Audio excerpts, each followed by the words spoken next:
అందరికీ నమస్కారం. గత 2 రోజులుగా YSR Congress party social media కొన్ని యూట్యూబ్ ఛానల్లో నేను భగవద్గీతని అగౌరవపరిచినట్లు, హేళన చేసినట్లు అసత్యపు ప్రచారాలు చేయడం జరుగుతూ ఉంది. నేను ఎక్కడా కూడా భగవద్గీతని కానీ ఇతర మత గ్రంథాలని కానీ కించపరిచే వ్యాఖ్యలు చేయలేదు.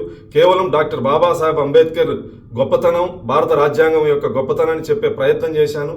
భగవద్గీత, ఖురాన్, బైబిల్ వల్ల మా జీవన ప్రమాణాలు మెరుగుపడలేదు, కేవలం రాజ్యాంగం వల్ల దళితుల జీవితాల్లో మెరుగుపరిచాయని చెప్పి చెప్పడం జరిగింది తప్ప నేను ఎక్కడా భగవద్గీతను కించపరిచే వ్యాఖ్యలు నేను చేయలేదు.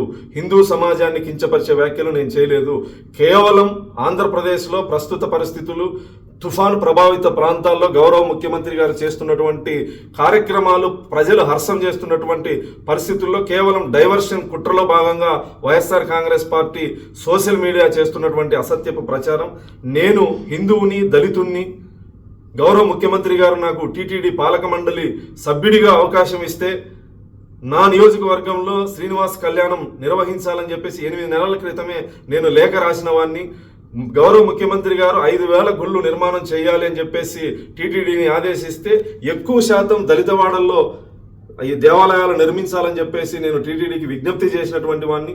కేవలం కొంత సోషల్ మీడియాలో వైఎస్ఆర్ కాంగ్రెస్ పార్టీ పనిగట్టుకొని నేను క్రైస్తవుని అసత్యపు ప్రచారం చేస్తా ఉంది. నేను ఈ సందర్భంగా వైఎస్ఆర్ కాంగ్రెస్ పార్టీ నాయకులకి సవాల్ విసురుతాను.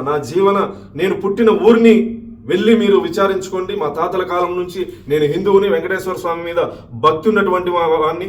మీ కరుణాకర్ రెడ్డి లాగా ఇంట్లో ఒక మత ఆచారాన్ని ఆచరించి, క్రైస్తవ మతాన్ని ఆచరించి పదవి కోసం బయట హిందువుల డ్రామాలు ఆడేటువంటి వ్యక్తిని కాదు. నేను హిందువుని, దళితుణ్ణి, వెంకటేశ్వర స్వామి మీద నమ్మకము, భక్తి ఉన్నటువంటి వాడిని.